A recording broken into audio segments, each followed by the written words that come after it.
Hello student, ये मेरा third lecture है। प्रीवियस लेक्चर में हम लोगों ने इस सम के ऊपर एक्सेलरेशन एंड टेंशन फाइंड किए थे। आज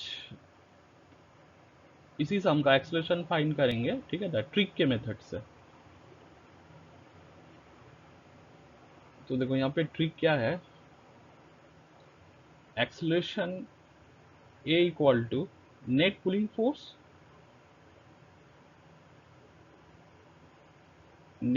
force by total mass of the system. Net pulling force by total mass of the system. और ये ट्रिक तभी एप्लीकेबल है if all bodies have common acceleration a. अभी देखो ये तीनों बॉडी जो है वो स्ट्रिंग से कनेक्टेड है, तो फिर तीनों का जो एक्सेलरेशन है वो सेम होगा।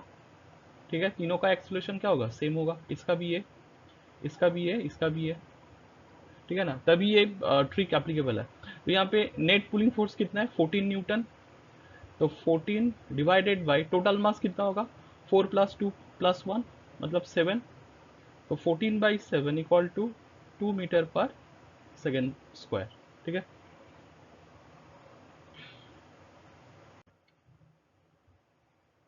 अच्छा, नेक्स्ट क्वेश्चन देखो। यहाँ पे भी देखो 3 ब्लॉक्स गिवन है, 2 kg, 4 kg एंड 6 kg। अभी इन तीनों ब्लॉक का एक्सेलरेशन एंड टेंशन हमें फाइंड करना है। ठीक है, पहले एक्सेलरेशन हम फाइंड कर लेते हैं। देखो, तो फिर एक्सेलरेशन का फॉर्मूला क्या हुआ, net pulling force, net pulling force divided by total mass of the system, total mass of the system. ठीक है। और ये ट्रिक कब हमें अप्लाई करना है, जब सभी बॉडी का एक्सेलरेशन जो है वो सेम होगा, है ना। तो 2 kg का एक्सेलरेशन क्या होगा, इधर की इस साइड होगा, 4 kg का होगा इस साइड, एंड 6 kg का भी होगा इस साइड। तो सभी बॉडी का जो एक्सेलरेशन है वो सेम है। तो फिर यहाँ पे देखो नेट पुलिंग फोर्स कितना होगा, 4 kg और 6 kg। देखो इन दोनों का टोटल वेट नीचे की तरफ है, तो टोटल वेट कितना हुआ दोनों का, 4 + 6 का टोटल वेट हुआ 10 g। तो मास दोनों का टोटल मास कितना होगा, 4 + 6 10।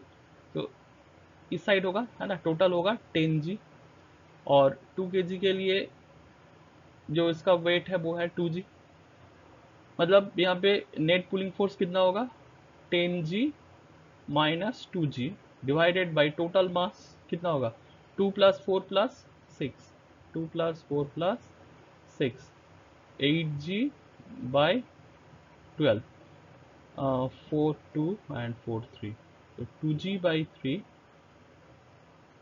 मीटर पर सेकेंड स्क्वायर। ठीक है। फिर इसके बाद हमें टेंशन निकालना है। देखो 2 kg और 4 kg ब्लॉक के लिए टेंशन होगा इस साइड, देखो ये T1 होगा, ये भी T1 होगा। टेंशन का direction always away from the body होगा, है ना। 2 kg के लिए होगा इस साइड, 4 kg के लिए होगा इस side. And 4 kg and 6 kg के बीच में जो टेंशन होगा वो T2 होगा। और वो टेंशन जो है वो डिफरेंट होगा, बिकॉज जो स्ट्रिंग है 2 kg और 4 के बीच में जो स्ट्रिंग है, एंड 4 kg एंड 6 kg के बीच में जो स्ट्रिंग है, वो दोनों स्ट्रिंग क्या है यहाँ पे, डिफरेंट है। तो 4 kg के लिए टेंशन होगा इधर T2, एंड 6 kg के लिए टेंशन होगा इधर T2, away from the body होगा। देन फ्रॉम, देखो free body diagram of 2 kg क्या कर सकते, देखो T1 होगा इस साइड, एंड जो 2g है वो इधर है ना। ये फ्री बॉडी डायग्राम है 2 kg ब्लॉक का। तो फिर यहाँ पे देखो टेंशन T1 ज़्यादा है 2g से, तो जो नेट फोर्स होगा, नेट फोर्स जो होगा वो होगा T1 माइनस 2g। तो नेट फोर्स इक्वल टू क्या होता है, mass into acceleration according to Newton second law. तो this equal to 2a, then T1 equal to 2a plus 2g। यहाँ पे एक्सेलरेशन का वैल्यू पुट कर दो, तो 2a, ए कितना आया था 2g/3, then 2g/3 plus 2g। So this equal to 4g by 3 plus 2g equal to 4g plus 6g मतलब 10g by 3 मीटर पर सेकेंड स्क्वायर. ओके